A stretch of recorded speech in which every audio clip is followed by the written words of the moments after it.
Well, hello there. This is Shane from Shane's Books and Review, and I hope you're having a great day today. It's Friday. We made it. Ooh. Today we're going to be talking about Good Omens, which was wrote by Neil Gaiman and Terry Pratchett.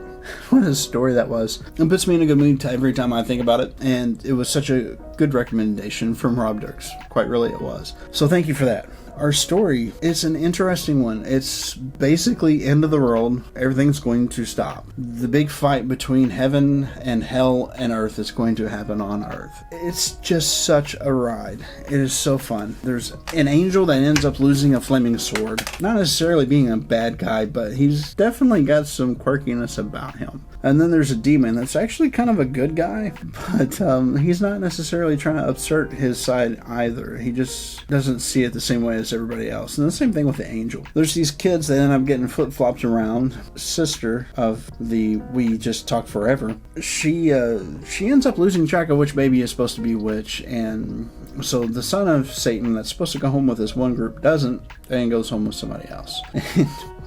That's interesting in its own way, especially whenever he finally reads a book and everything starts to open up to him. It's one of those things where when two authors work together and there's a good cohesion between them, there's so much that can be enjoyed within it, so much of the material that it shines off of itself because of the two people that wrote it really cared about what they were writing about. And as I mentioned on Monday, I could see some people that were religious and devout really getting upset about this book, but it's not meant as a blasphemous thing. It's meant as a what if, and that was one of the things that made it so very enjoyable for me. I just didn't know what to expect, when, where, or how, and I completely got down with that book. It was fun. Actually, I listened to it twice, to be upfront about it. I didn't just go through it once. I went through it twice. And that's because as the audiobook goes, the narrator, man, it was Martin Jarvis. He absolutely nailed this book. In between the different inflections and tonality and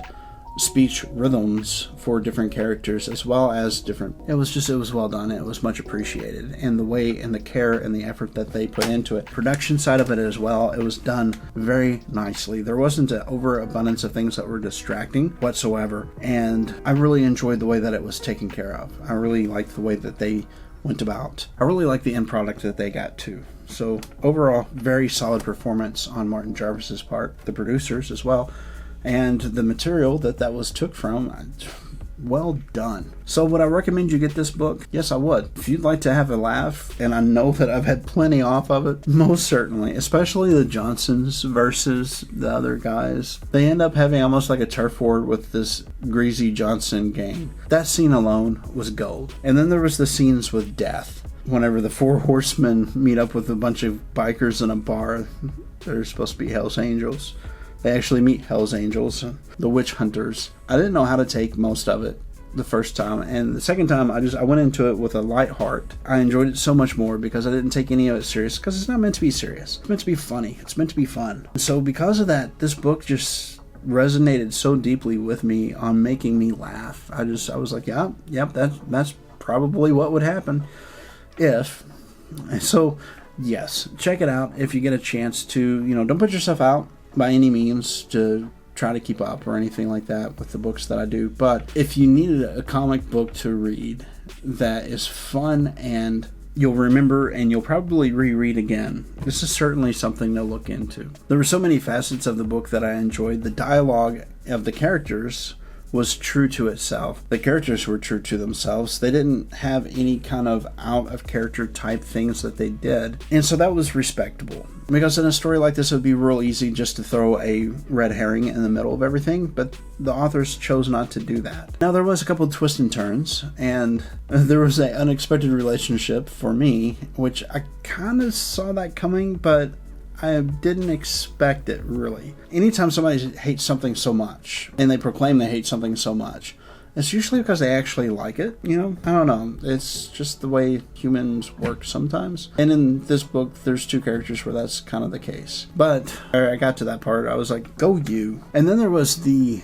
very prophetic woman that wrote prophecies and had the book published even though she knew that it was only for her family, and that was such a big part of the book. And it was an interesting way of looking at it. Level of knowledge as we would today at her time period, and so she makes up words, and that becomes fun. And with all that said, if you do check it out, I hope you enjoy it. I hope that it becomes something that you go back and reread, because I know that I will. Thank you so much for watching. This is Shane with Shane's Books and Review. Like, share, subscribe. Our book today was Good Omens by Neil Gaiman and Terry Pratchett.